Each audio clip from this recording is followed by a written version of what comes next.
Hi, everyone, and welcome to our Facebook live broadcast. I'm Steve Altishan, Director of Client Partnerships here at Pacific Cascade Family Law. Nope, I did not misspeak, and no, we're not a new law firm. Our land or home family law offices are now called Pacific Cascade Family Law. Why the change? Well, as we expanded our firm both in Oregon and Washington, we began last year to use the name Pacific Cascade Family Law for Washington offices. And now, as we continue to grow throughout Oregon and Washington, we made another decision, both to reduce any confusion about us and to more closely represent the continued growth of our firm. We decided to combine our Oregon and Washington offices into a single name, Pacific Cascade Family Law. However, we are still here, same firm, the same team, under one unified name. So with that, today I'm here with certified behavior analyst Chris Messina to talk about co-parenting for a child with special needs. Good morning, Chris. Hi, good morning, Steve. Well, Chris, before we started on this subject, can you fill us in a little bit about your background and your experience in this particular area? Sure. So I actually have kind of two different backgrounds that have come together to kind of serve me well to support a very particular niche in the co-parenting community. So I have an extensive background in special education, and I am also a board certified behavior analyst. So I have been able to kind of intermingle those two skill sets to be able to provide a service for co-parents who are navigating what is a really difficult maze of kind of special needs support for their children. That leads me right into the first question. What do we mean by a child with special needs? It's a really big umbrella term. So special needs, kind of captures a whole host of challenges that individuals face. It's really a euphemism that was developed with the intent to put a more positive spin on language that was used in the past that was far less sensitive to this population.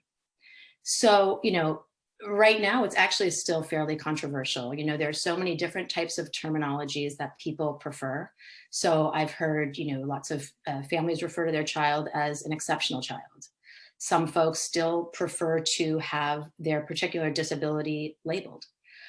So special needs has been, in my experience, the term that is most preferred by families. But the bottom line is it's critical to make sure that when you're working with a family whose child struggles with these challenges, that you ensure that you've helped, allowed them to help you understand what makes them feel the most comfortable.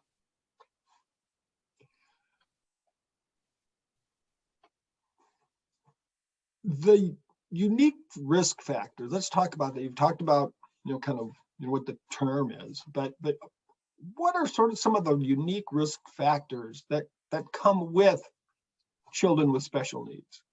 Right. Like all children who are moving through the divorce process with their family, they're at higher risk for poor outcomes in different domains, educationally, socially, emotionally. So, that for our neurotypical, typically developing children, they're at high risk. Children with special needs are at much greater risk.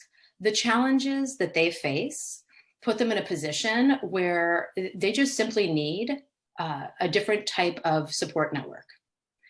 So what happens in these situations, by and large, is that because their needs are such that they are more demanding on the parents, I tend to find a lot more friction between co-parents who are trying to co-parent in two households, a special needs child.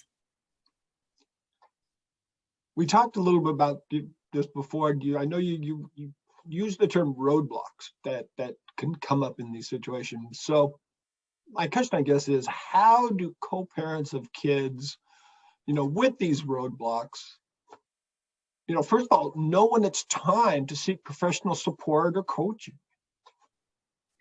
So You know, under one roof, parenting a child who struggles physically, emotionally, academically, this is a demanding job under one roof.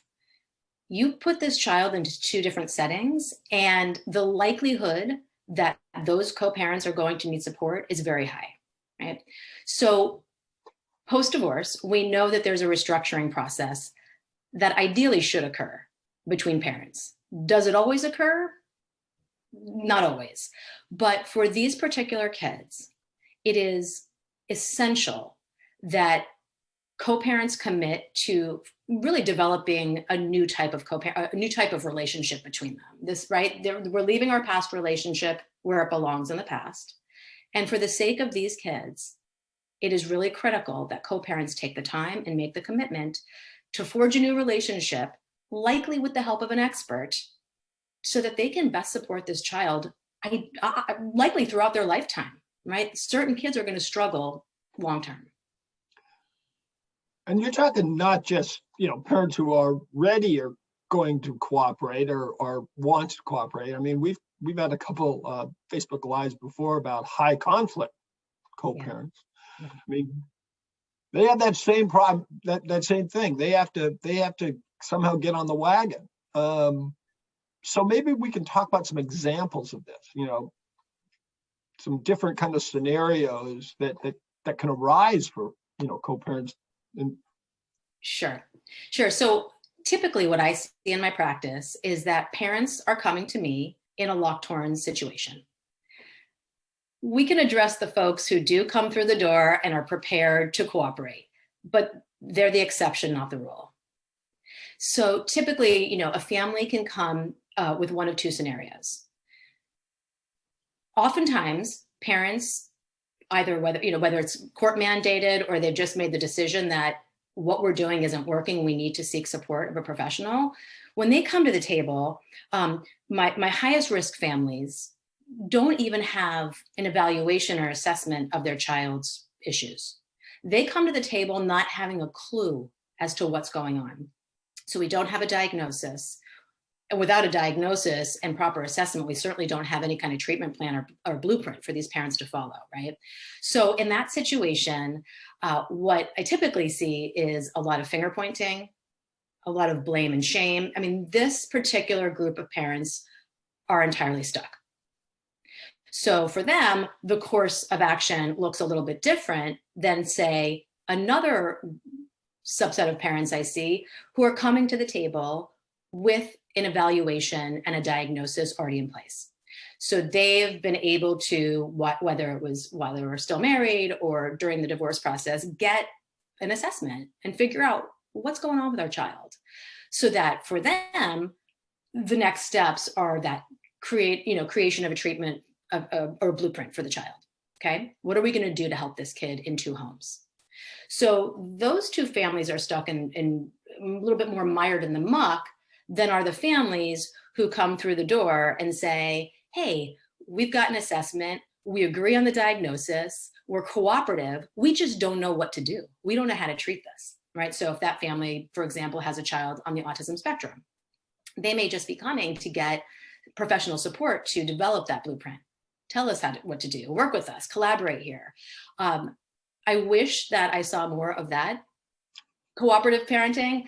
Unfortunately, option A and B are most typical. Well, I think you had talked about how sometimes they don't even necessarily agree that there is a problem. Right. And that's really stuck in the muck. Right. When you're so where do you go from there?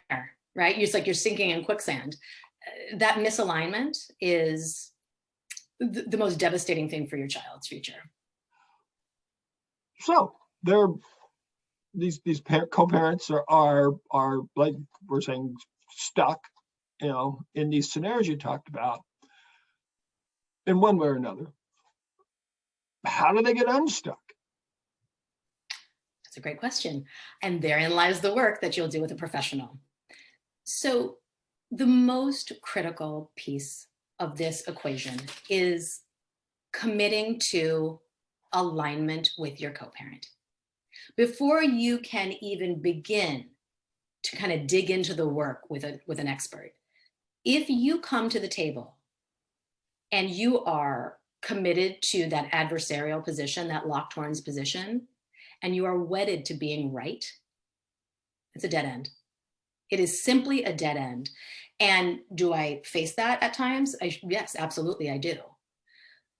If we are not committed to creating some kind of unified front, and again, like I said earlier, placing the past, at least pausing it over here and looking forward to create a new dynamic with your co-parent, there's no expert who can even help you. So that commitment to yourself, it really is a commitment to yourself as a parent to align with your co-parent through the help of an expert. That's step one. So let's say parents make this commitment.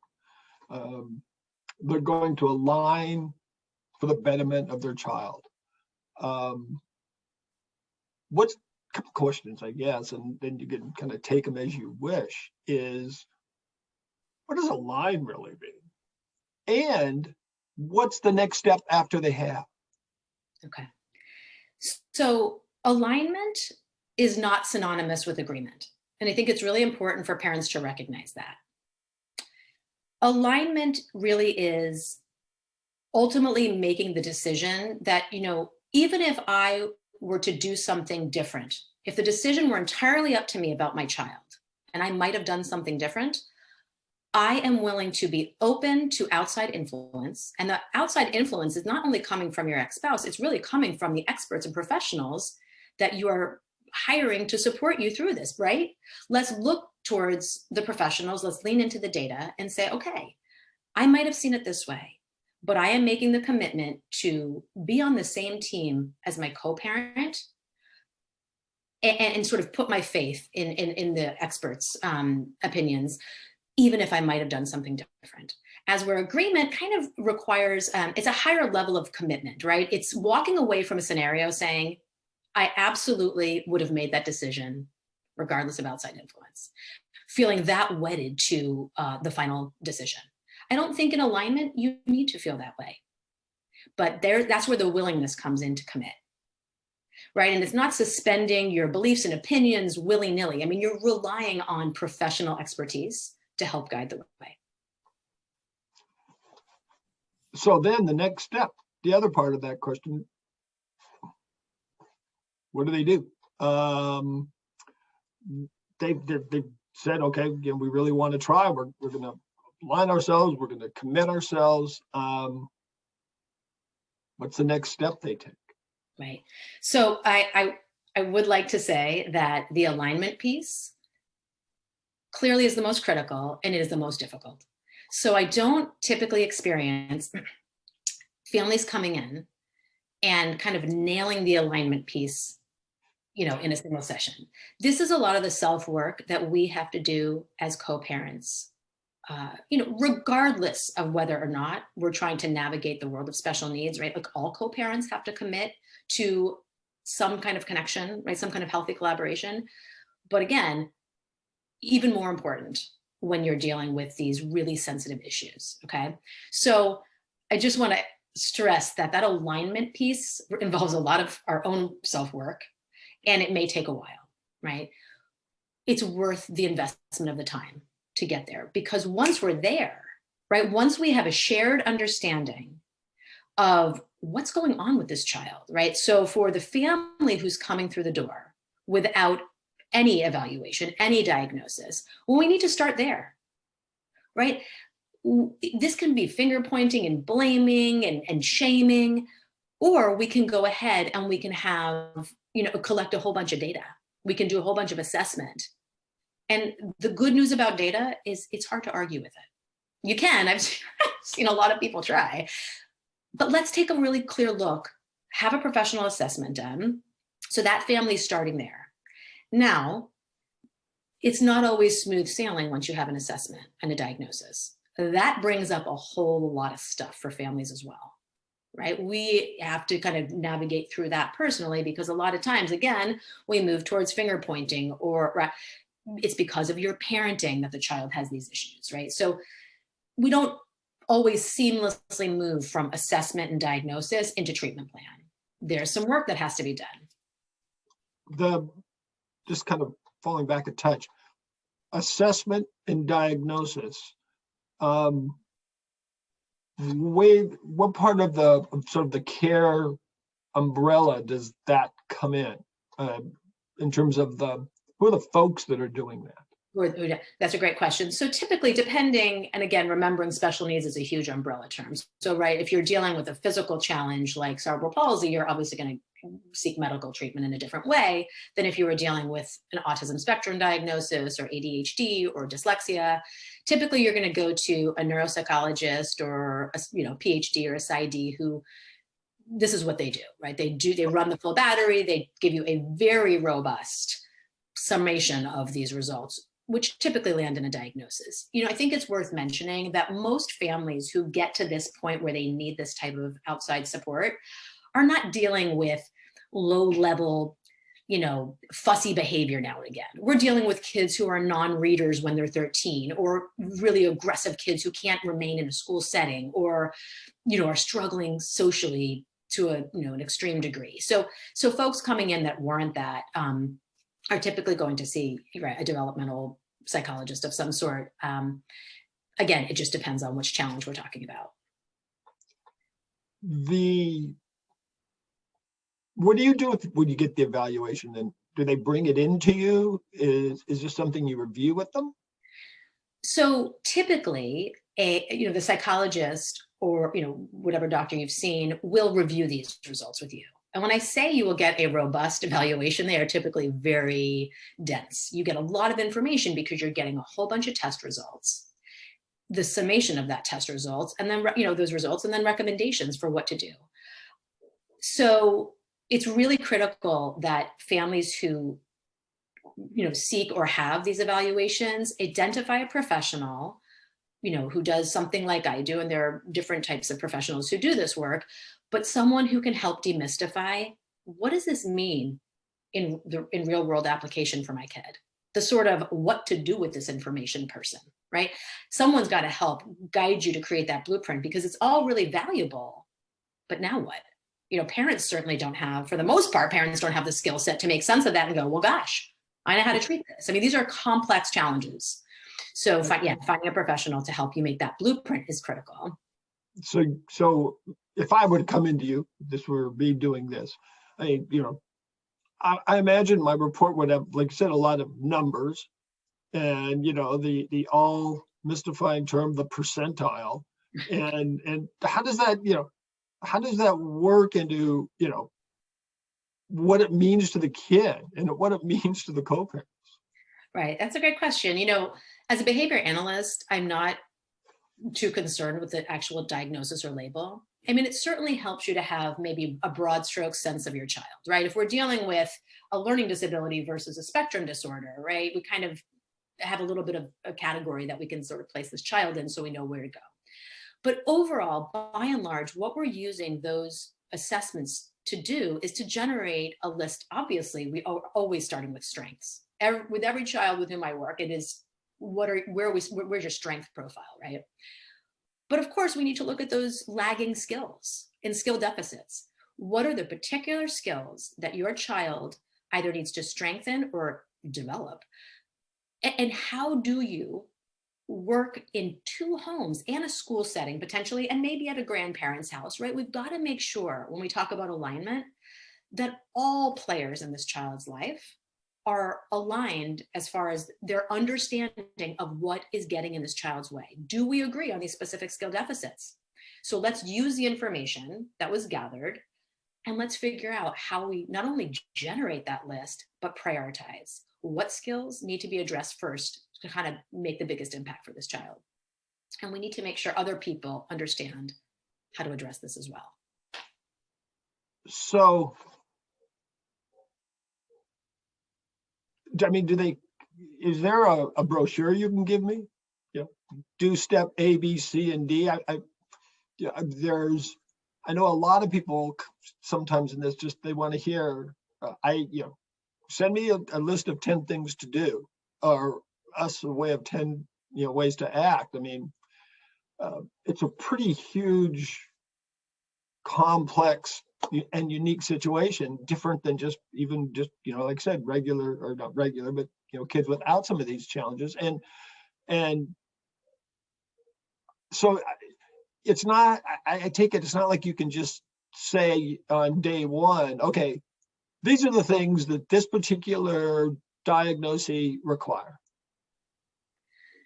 It's so highly customized, and it really depends on the diagnosis, right? So if we're dealing with a particular learning challenge like dyslexia, it's a little bit cleaner, for lack of a better word. It's a little bit more of a direct path for how we might treat that. And when you look at certain challenges that children face, some of them are a little bit more obvious to the naked eye. Thereby, alignment between parents tends to happen more readily. So for example, if I'm dealing with a physical challenge, it's right, and something's happening with my child's mobility, it's a little bit harder, although I'm sure there are some folks who would like to debate it, but it's a little bit harder to kind of land in that sort of locked horn situation when it's obvious to the naked eye. The challenges with which I deal are largely invisible. Okay, so when we're dealing with things happening up here, that even though assessment can kind of try and pull some of it out and create a picture for us, it still becomes open to conflict in a way that other challenges might not.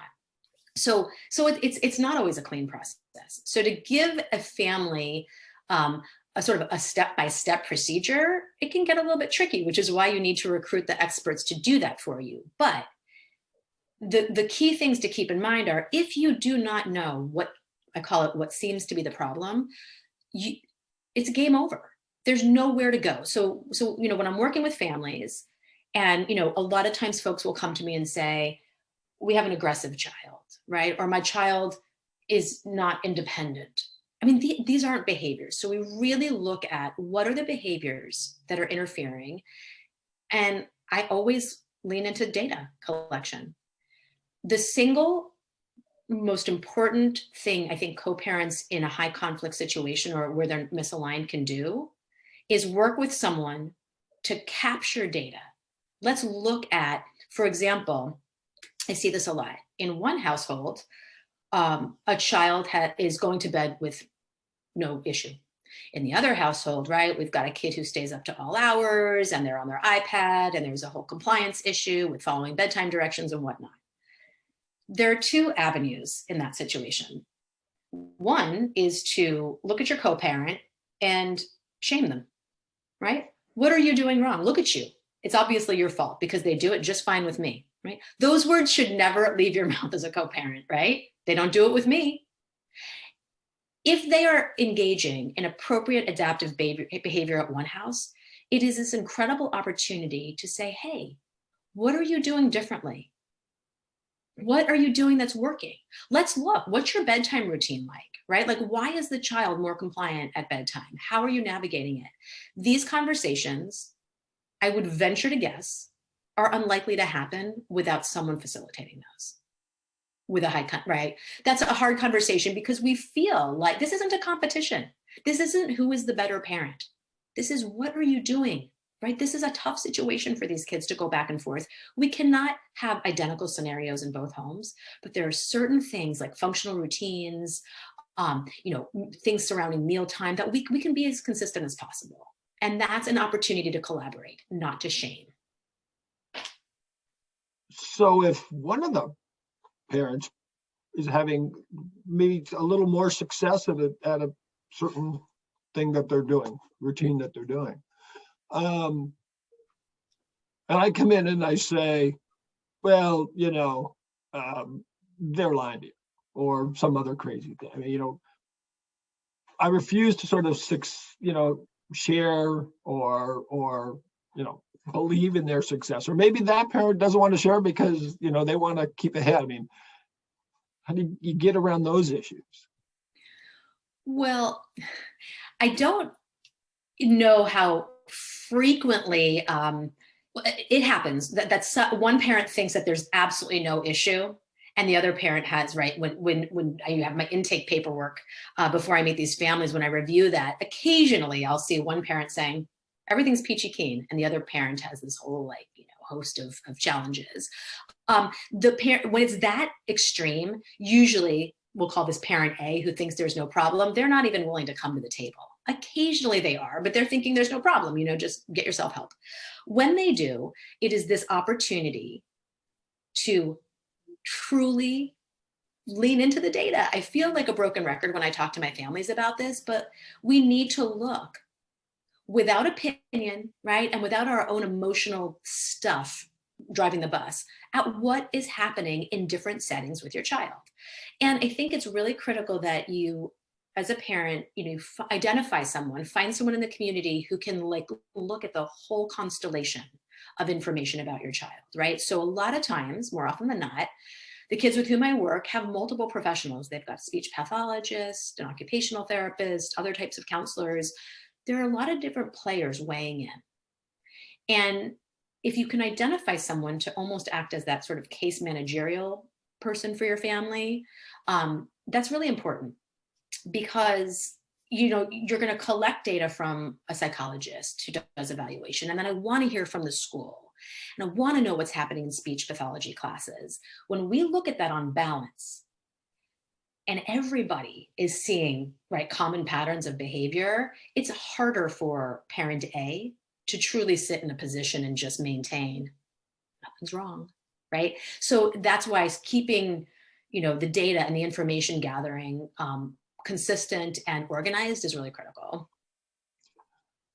And that's what you do. It sounds like you're that hub that, maybe, a psychologist or a school counselor, whoever else is helping out, or maybe, do family members, grandparents, are they part of this kind of network that is all contributing and needs to be sort of managed? They absolutely do contribute. Of course, for each family, it's a unique arrangement. So I have some kids whose grandparents are heavily involved. They provide childcare, after school, and whatnot. So they're active players who frequently see the child.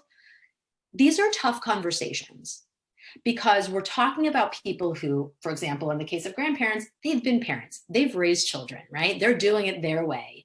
And so I think the key here is ensuring that we're always looking through the lens of collaboration. This, again, isn't a competition about who's doing it right and who's doing it wrong, which is why when you recruit the professional support of someone who truly understands special needs, learning challenges, behavior science, they're teaching the whole family, versus, we're looking at dad or mom and saying, well, we're going to do it your way, right? Like, let's really look to what we know about behavior science, or we know about, how to best support a child with dyslexia. So they're tender conversations. And I think you need to make sure that they're approached in a really, collaborative and compassionate way, but they need to happen, because the impact that, for example, a grandparent who sees a child frequently, they can have a significant impact. If we're dealing with, for example, a really aggressive kid, we need to make sure, if we want to shape that behavior, that every individual is approaching it the same way. But that brings us back to, if we don't all agree, I said the word, if we're not all aligned about what is going on with this kid, we cannot go forward to create that treatment. So if we can't go forward, let's I'm going to take one step back. Then what sorts of things do you see that create that misalignment, that derail the alignment process? I think that for me, it's the openness to outside influence, right? There is such a commitment to being right that the thought that possibly our ex, and again, I see a lot of high conflict cases, right? So we're not super close with our ex. The thought that our ex might be engaging in a parenting practice that might really work is just more than a lot of people are willing to even consider. And that's on us as adults. That has nothing to do with the children. So when I said earlier that we have this opportunity to forge ahead and create an entirely new relationship to work with our child, I mean, that's your work right there. So if you'd like to remain stuck, something you and I've talked about in other, Facebook Lives is that it will trickle down to your children. And so if you're remaining stuck and you have a child with significant needs, right? I mean, make no mistake, that is going to deeply impact your child's development ongoing, deeply. I remember trickle down. That was just fascinating and eye-opening, and the bad results that could come from parents' actions, and that's any parent with any family situation. And I imagine you see that in this situation, without aligning, without having a combined, an aligned force working to try to do this, that the bad consequences that trickle down can be really bad. Yep. Just not just the normal kind of stuff that every kid may have. Well, for sure. I mean, for, let's say, a developmental challenge, there are windows of opportunity that we need to capture to teach certain skills. Because at the end of the day, what we are doing when you create what I call that blueprint, which is really a treatment plan that is implemented into homes, what we're doing is we are teaching those skills that I mentioned earlier, the lagging or skills that don't exist. So how we teach those is not only about the strategies we use, but also the timing.